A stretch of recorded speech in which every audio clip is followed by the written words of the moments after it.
shadows in the dark, they will lead the way to the hidden pathways of the heart. In that secret place, that is where I find my start. Welcome to the Shadow and the Light podcast with internationally renowned meditation teacher, davidji. And heart healer and psychotherapist, Elizabeth Winkler, as we guide you through our unique fusion of ancient wisdom and modern psychology. Get ready to awaken your true essence, heal your wounds, and transform your shadow into It's here to remove all our fears and to bring new light. The light is the light that will go to the deep to take us to new heights. The shadow and the light. Hey, davidji. Oh, hello there. This is davidji with the Shadow and the Light podcast. I'm here with my co-host, Elizabeth Winkler, the transformational alchemist. And I just had such an amazingly powerful breakthrough. I was suffering. I was in so much internal, heart-constricted, anxiety-filled suffering, and went through this journey I'm on the other side of it now. And so that's why we've named this episode The End of Suffering, because I went through a process that was so cathartic and so powerful, and I want to share it with you. What do you think about that? I want to hear. Yeah. Tell me. Yeah. Please guide me through. You are the therapist to the cosmos, and so I have always considered you have the best insights and questions, but let me just share this thing. So I have an interaction with someone. Nothing. Why are you grimacing? Is she going to be listening? I think she's going to come to my house for dinner soon. Yeah. So I'm on the other side of it now. This specifically happened with a really, really close friend of mine's friend. So it's not someone that I really knew well, but they were a close friend of my close friend. Found myself speaking very, very casually and comfortably in their presence because I was with my really close friend who I always speak casually and comfortably with. But I didn't know that this other person, I wasn't even thinking about the fact that my words could hurt, harm, or trigger anything inside of her. That's the incredible thing. I'm thinking to myself, yeah, I'm being pretty impeccable with my word. I'm not saying anything that's behind somebody's back or anything like that. But there were a couple of words that I said that perhaps could be triggering to someone who's hypersensitive, or someone who has a deep wound, or someone who's experienced a certain amount of early childhood abuse. And so there was a disconnect between the comfort that I had speaking to my friend, who sort of gets me and knows me and understands me and isn't as scrutinizing if I stray a little bit, and then this other person who was sort of the third wheel, but I was treating them in that moment. So clearly a high potential for me to not be impeccable with my word, but I wasn't thinking about it. And I was thinking, oh, when I say something and I'm in the company of a friend that they think could be hurtful or could be phrased better, they tell me, they call me on my stuff. I've had so many great opportunities where someone has said, could you be a little more articulate with that? Is there another word that you could use to explain that? And I never view those as judgments. I view those as, wow, someone's really trying to help me here to become a better expression of myself. But this person in that moment didn't say anything. And yet they were hurt by something that I said. And so this was pretty dicey. And it wasn't until a couple of weeks later, my friend reaches out to me and says, I just want to let you know, you were talking about this one thing and it really zapped Doris.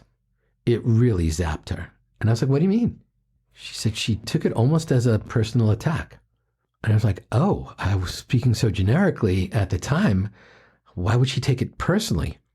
And my friend said, well, she's very sensitive, and instantly, like, boof, inside of me, I had been feeling so great for all this time. And then suddenly inside of me, I could barely breathe. My throat started to close up. I started to feel a weight on my chest. And I suddenly realized, oh, I have transgressed here. But it ate at me. It continued to eat at me. And I didn't have a solution. And I wanted to go back to Doris and say, Doris, don't you understand? I wasn't talking to you or about you, or I was telling a whole different kind of story, and you were just a listener in that process. I wanted to explain every single aspect, and I found myself in JEDI state. Elizabeth has created this acronym, JEDI, which means? Justify, explain, defend, and you added the I. I added the I. Insist. Insist. That's how we become Jedis. Suddenly by realizing, I don't need to do any of those things. But in that moment, oof, I was a Jedi master. I was trying to justify, well, I was having a casual conversation. You were just a bystander in that. I was trying to explain. I didn't actually say this thing that she said I said. I said this thing. I was trying to defend. Well, I was, coming from my point of view. And I still think to this day, I can absolutely guarantee that I'm correct in that. And then the final, I was insisting, but all this was internally. I wasn't with Doris. I wasn't having any conversation. She's not in my scroll. She's not in my phone. I don't even follow her on Instagram. I don't even know who she is. She's just a friend, a trusted friend of a dear friend. And you know this dear friend, Elizabeth. So this was so powerful, and I twisted for days. I felt the weight of my words landing on Doris for 2 days, and I was suffering. I was in agony. I didn't eat. I didn't sleep. I'm not exaggerating here. I did not sleep. I went a whole night looking up words and maybe, how to be more impeccable, and doesn't she understand, and how can I explain it better? How can I get her to see my point of view? Like, there's a whole bunch of stuff like that pouring into me. I think I had like 3 sips of water, lost 5 pounds. There was so much that was just, I was suffering. I was truly suffering. People were calling me. I wasn't answering my phone. Everything was going to voicemail. I wasn't returning emails, wasn't returning texts, wasn't posting on social media. I was in just a land of pain that I had created. And this person was receiving it in a way that I couldn't even think of. When we have a reaction that is bigger than the actual experience, there's a couple ways of talking about this. When it's hysterical, it's historical. Oh, wait, stop. This is so important. I know. This is so important because, first of all, I was very relaxed when I committed the sin, whatever it was. Right. And then I was in such suffering. Right. So when it's hysterical, it's historical. When it's bigger the reaction, the deeper the material is, the deeper the wound. So I'm sitting here listening and I'm like, what's really going on? Because yes, part of it belongs to the situation, but truly there's an original wound here, which you may not know what it is, and that's okay. When we do the alchemy work of working with that constriction in the throat or wherever it may be, that will allow you to open up that original wound, which may have some very deep pains that are revealed. That can also be our first response as a form of denial/rationalization. Oh, well, come on. What I said was so innocent. How intensely could this be? It woke up something deeper in you. It triggered an older energy that is connected to this, but possibly quite different, of not being understood, not being heard, not being seen. How many here listening can relate to those things? I think all of us. Many of us, all of us feel not seen, not understood, not heard. Like when we were kids, we weren't understood, heard, or whatever. We all have these wounds. These all are wounds of not enoughness that are the birth of the ego. And we justify, explain, defend, and insist whenever that gets attacked, we feel. But if we can allow ourselves to move through the process of resisting and to allow ourselves to let go of justify, explain, defend, insist, we can actually access the healing of the wound, of the original wound, which may have 100 files from over the years in it. And that is possible. But it's only possible when it's activated. Yeah. Yeah. Because then it's really alive in you. Most of us run from that.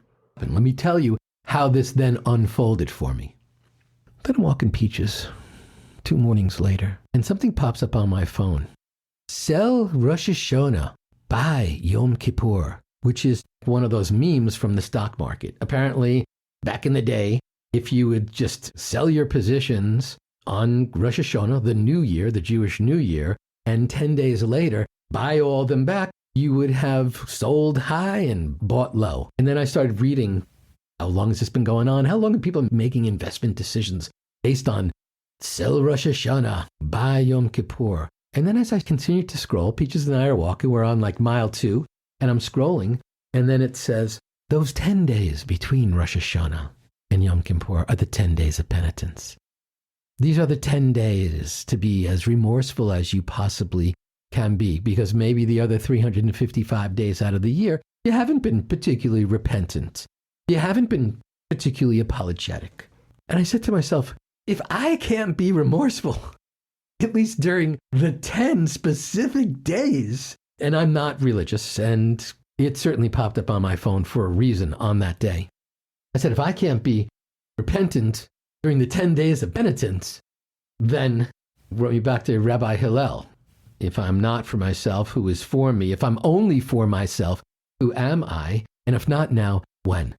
And I suddenly said, come on, Peaches, turned around, raced home, and began to write my full-throated, full-hearted, defenseless apology with no explanation, no excuse-making, no whatever. What was I trying to do? Suddenly, as I was writing this out, again, this is different from just journaling, because I was truly having an Ho'oponopono moment to this person. They had not yet received my email. As I pulled away my JEDI, as I totally released my need to explain and give broader context, because I believe so much is context. But how long do I want to keep trying to convince someone that there was context if they're not listening to that at all? The resistance that I felt this other person was exhibiting to my process was actually the resistance that I was holding in my heart. As I continued to write, it's a mea culpa. It's taken the full hit with no excuses. What am I afraid of? Afraid of opening my heart so completely and being so vulnerable. In that moment that I hit send, wasn't in the writing of it, but when I hit send, boop, the sound when you're sending an email and it goes whoosh, that was the sound of resistance leaving my heart and the suffering being over. And it was transformational for me. My need to be on the right side, which I felt like if you only got where I was coming from, you would agree with me. But not 8 billion people. Not everyone's in our head. No one's in our head. And so will that person ever truly understand what was in my heart? No. But they understood that I said to them, I left Amma behind. Toxic residue instead of ojas, sweet vital nectar. And no matter what, 100% responsible for every word that leaves my mouth. Even if my intentions are pure and good and noble, if the execution doesn't quite get there and you're not on the same page with me, if you misunderstand me, that's my responsibility. I must own you misunderstanding me. And that was my breakthrough.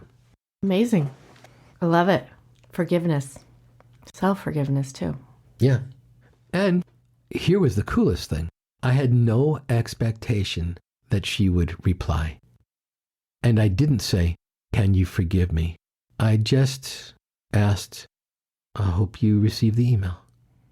So I believe that even if a person is not actually in this physical plane with us, if they've gone to another realm, if they've died, if they've passed on, we can go through that exact same process with perhaps conversations that never were said, whether we believe that the person's actually listening in another realm or whether we believe, oh, I missed my opportunity because they've left this earth plane. The release of this process was in me fully opening my heart.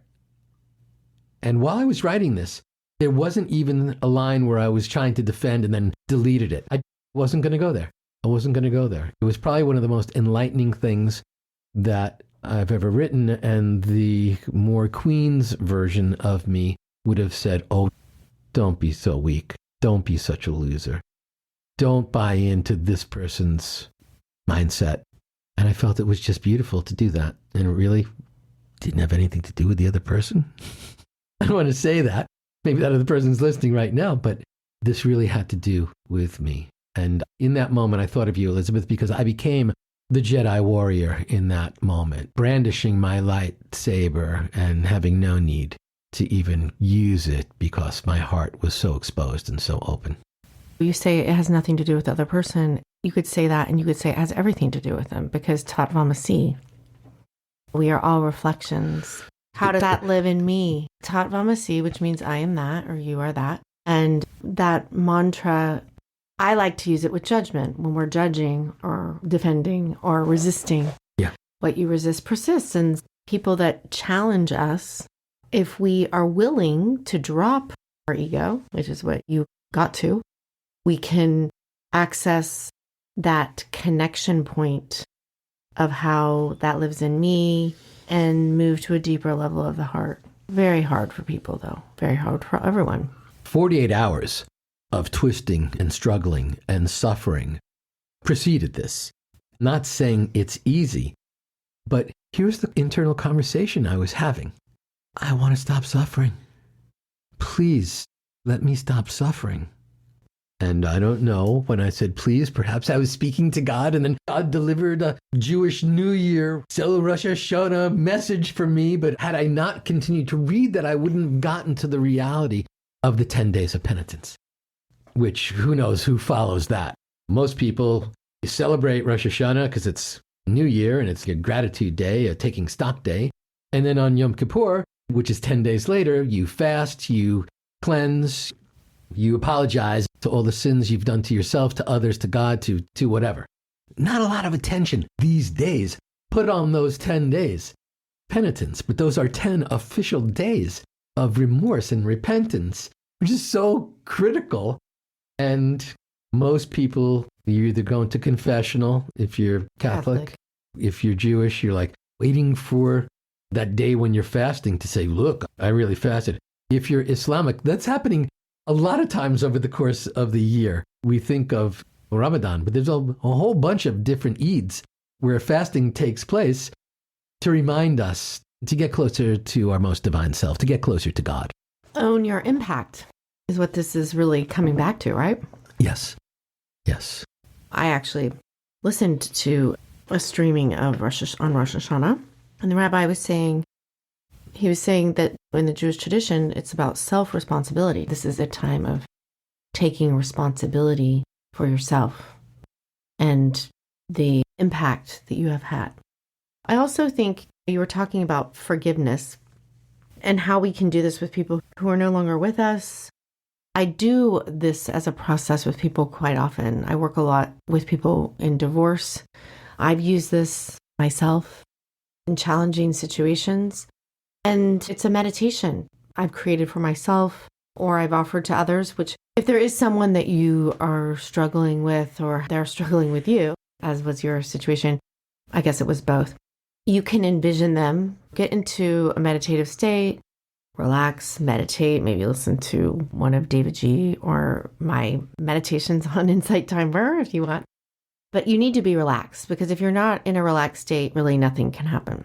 Maybe that was part of your 48-hour process, is that you eventually were able to relax, to get present. Because when we are in resistance, we're in our head, we're in fear, we're in scarcity. So we always need to be able to let go and get into presence, which is a relaxing back down into the total self. So that's just always true. And for this process, you can imagine the person who you're challenged by, visualize them in front of you and communicate to them and allow them to communicate back. This is a really powerful process. You're needing someone to apologize. Let's say someone attacked you and they're never going to apologize because they're in a righteous place. You're not going to have this back and forth like you did, davidji.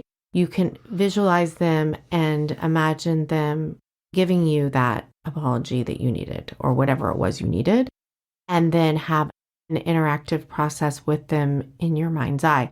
I have done this myself, and I didn't start teaching it until I had actually gone through quite a challenging process and did that. And it totally felt like this thread inside of me, or knot rather, this knot inside of me untied and was released. And I was able to be around that person immediately, who I was very challenged by because we had a big explosion. Anyway, this works. Why does it work? We know that the body doesn't know the difference between an imagined thing and a reality. And so we can use our imagination to help us untie these knots by doing this self-forgiveness or forgiveness type practice. My mantra, where's love and forgiveness? As an offering to yourself, to others, just simply repeating that helps you connect to that deeper level within that's natural. You just have to activate it. Anyone who's here who needs a little more love and forgiveness, and I think we all do, I offer that as a practice. I think this is so important. You all know that Elizabeth and I have daily meditation practice. And a lot of people ask me all the time, how are you so calm? And I am most of the time, and Elizabeth is most of the time. But even she had a moment where there could be a blow up. We experience these types of things, and it's so critical and it's so important that we recognize that even if you meditate consistently. Now, I'm talking about consistently. I have meditated, for every single day, at least once, virtually consistently twice. I miss about 10 days a year for that second meditation of the day. But for 20 years, I'm right now in my 20th year of consistent daily meditation. And I'm meditating typically RPM, upon rising, and in the afternoon. Those are the bookends that I have so consistently. What is RPM for those that don't know? Rise, P, meditate. Okay, I'm just going to say a little bit about that if I can. It's rise, pee, meditate, meaning if you need to pee, go pee. We don't want you to be distracted by that need to go. But don't go brush your teeth, okay? Because what will happen is you go to the bathroom, you're like, oh, I'll just brush my teeth. Guess what happens? Mind turns on. Oh, I've got to do that. I got to do that. I got to do that. Okay. Oh, I'll meditate later. Guess what? You don't meditate. So no brushing the teeth, no taking the dog out, no feeding the cat, none of those things, not dealing with anything. This is why have your AirPods by your bed if you have someone in bed with you, and just put them in if you have to pee. Okay. Yes. Nothing else. Love that. Because we want to attach meditation to the very front of our morning ablution ritual train. But we want to meditate when there's still a little sleep in our eyes. We don't want to create an environment where it's harder to meditate because now my mind is active and all that cortisol is rushing in because I did brush my teeth and I did put the coffee timer up or I did start boiling the tea or doing whatever. So yes, thank you. Brilliant. Bottom line, we're meditating every single day and we're meditating thousands and thousands of times over the past several years. Thousands. But we are still flawed and mortal and human. We still stumble, ideally get back up, misstep, misspeak. We still do that stuff. There's the human condition. But I believe that because we are so consistently spending time in stillness and silence as a morning practice and as an afternoon practice as well, there are less of these crisis moments. There are less of these snowballs of stress or overwhelm heading at us. Now, like I said, I was frozen for 48 hours, a solid 48 hours. And I meditated during those 48 hours. Nothing solved this. I had a glass of alcohol, did not solve it. I streamed 6 hours of BritBox police procedurals, did not solve it. I watched a few episodes of Winning Time, did not solve it. Tried to sleep, couldn't. Petting peaches, felt like I was going through the motions. But I want to just say, because you just named a bunch of things that people may look at as escape, watching a show, having a drink, whatever. You also were looking at it and talking about it in those 48 hours. I know that for a fact because I spoke to you. So I just want to enter that in, that you weren't just avoiding and running away for 48 hours. You were actually looking at it. Yeah. So it's not like you just looked at it 48 hours. I think that it's all part of it. Yeah. I think that sometimes it consumed me. If you were interacting with me, you were interacting with it because I was talking about it. And yes, our speaking, of course, that was something that I wanted to share with you. Yes, don't hold this stuff in. And again, if you don't have anyone that you can truly connect to in an intimate way or confide in, then maybe it's your cat or your dog or your lizard or your parrot.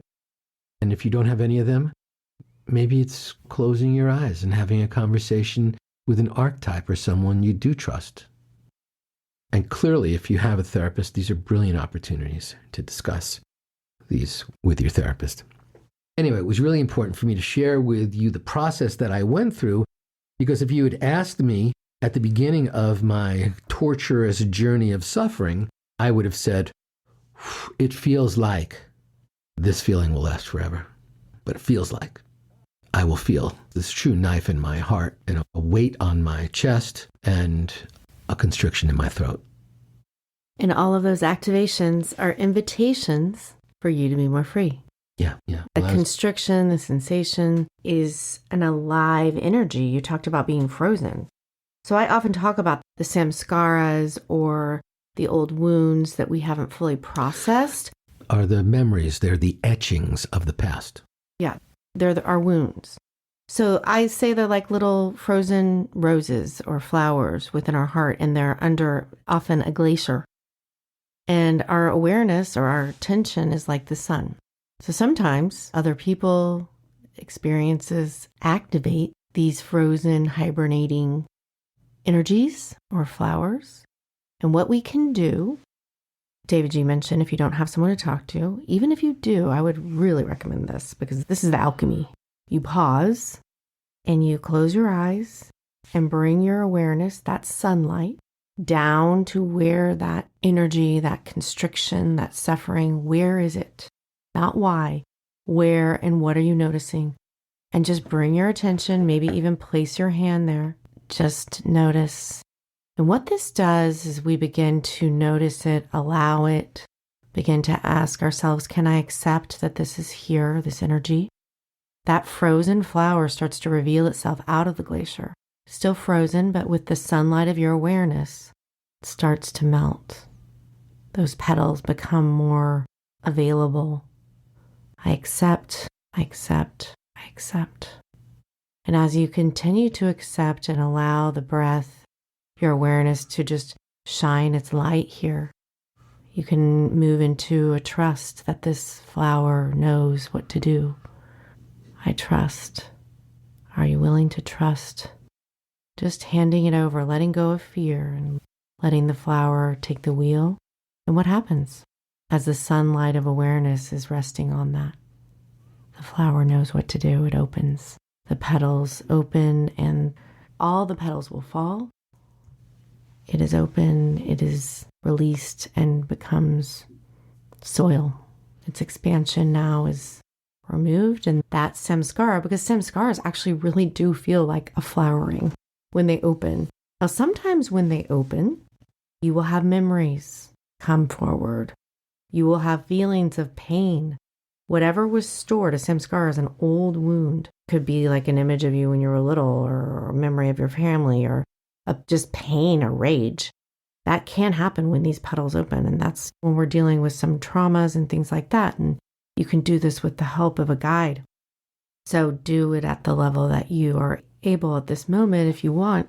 And always you can take a break. Always you can pause and open your eyes and resource into a place in your body that's still, that's peaceful, maybe your toe, maybe your hand, and then come back and just breathe. All we're doing is I accept that this is here, I trust. And then that flower, eventually all the petals will fall. The expansion is complete. And guess what's left? Empty, open space. And what is that? That is our natural state. That is peace. That was the hate process, basically. My method for alchemy. What are you holding on to is the H. The A is, can you accept this? T, can you trust? Are you willing to trust? And E, are you willing to allow it to expand?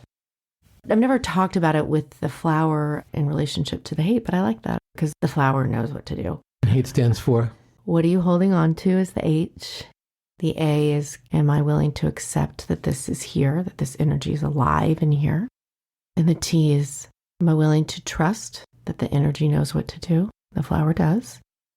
When we trust, we let go of fear. And the E is, do I give permission for the energy to expand however it would like, inside or outside my body? Yeah, I love that hate process. And it takes time to keep reminding yourself of those components of the process. But if you start to do it, and I recommend you write it down on an index card, and then just guide yourself through that process. Elizabeth has so many recordings on this and so many teachings of this hate process, but it's one of the most healing and powerful steps that any of us can take. So this is the end of suffering. I had to suffer to get to this point so I could share with you. So hopefully, if you're suffering right now, this will be an opportunity for you. Second you start explaining, you're hitting resistance. The second you start trying to convince someone to see things as you see them, you're hitting resistance. This is your own resistance. This has nothing to do with their resistance. At a certain point, I stopped caring whether this person was going to forgive me or what they were even thinking about. I just went to the core. Words left my lips. I'm 100% responsible for how they're interpreted. Now, you might be saying, no, it's up to them. Listen, if you say nothing, you can't be misheard. If you say nothing, you can't be misinterpreted. But once those words leave your lips, you have a responsibility to make sure that the person gets it. And we know, I think Elizabeth and I both have these stats. Only 7% of what we say is truly remembered. And Elizabeth, you have an 80% stat out there. 80% of our language is nonverbal. If you're not in front of the person, think about text messages, think about emails. We're all projecting. Calls where people aren't on, the camera's not on? Yeah. So it's so important to be able to read someone's face and gesturing. That's 80% of our language. Crazy. Yeah. So with the amount of texting that we are taking in as the word, there's so much that we need to remember as far as really being able to hear someone and understand. But again, what you were saying, how can someone really understand who I am? Nobody can. I can't even understand who I am. I'm in constant reflection and inquiry of who I am. We all are. If you're working on yourself, which I imagine if you're listening to this, you like that, because people who look at the shadow typically do. There's this sign I have in my office. It says, I'm pretty sure I have no idea. And it's a way of being in beginner's mind. It's a way of letting go of the mind that needs to know. It needs to know. It needs to be right. It needs to judge. We don't know. There's so much we don't know. And so I apply that not only to life, but also to ourselves. If we're really living in presence, that becomes the place that you live. I'm pretty sure I have no idea who I am because I am a river and I'm changing in each moment. So I'm getting to know who I am in each moment. And I'm getting to know who you are in each moment. And how in the world could I even see the same words the same way as you when we didn't grow up in the same town? But even if you did, even if we did. We didn't grow up in the same body. We didn't grow up with the same experience. I don't really know how you feel about jelly versus how I feel about jelly versus jam versus strawberry preserves versus marmalade. Anything. From the slightest, teeniest things. I don't know how you feel about snow. What does it mean in your heart? So we don't even know some of these like foundational childhood breakfast or weather things. Just imagine the entire fabric of our lives that has no overlap. You taste the same thing when you drink orange juice and I drink orange juice, but I couldn't even explain to you what that is. But if you look at like families, as a therapist, I'm a therapist. Everyone growing up in the same family, they're not having the same experience of their parents or each other. I have siblings, you have a sibling. You're not having the same experience. Everyone's having their own unique experience. And so when we can really take that in, instead of judge, if I feel like you're meaning something, that's really from my lens, not yours. I need to ask you a question. Hey, when I hear you say that, this is what I make up in my mind. My mind is making up that you don't like me or that you're judging me. Is that true? Help me understand. This goes back to my cartoon that I saw so many years ago. There's a 6 in front of me and there's a 9 in front of you, right? We can argue all day. It's a 6, it's a 9. We're both right. No one's wrong. It's a different perspective. I can keep arguing 6 and you can keep arguing 9. Or I can say, help me see your 9. Help me understand. And I think that's where we can come together. So this is the end of suffering. Thank you for joining us on the Shadow and the Light podcast. This is davidji, and I'm here with Elizabeth Winkler. We invite you to share this podcast, to check it out on all its various platforms, and to talk about it. Post it, because we are the Shadow and the Light. Be afraid of the shadows in the dark. They will lead the way to the hidden pathways of the heart. In that secret place, that is where I find my start. The light, it is here to remove all my fears and to bring new sight. The light, it is love that will go to the deep to take me to new heights. The shadow and the light, there's no fountain, rock bottom. You hold it as your own limit, but don't rush past this moment. The darkness can become a friend. Love will come by your side, and you'll shine bright.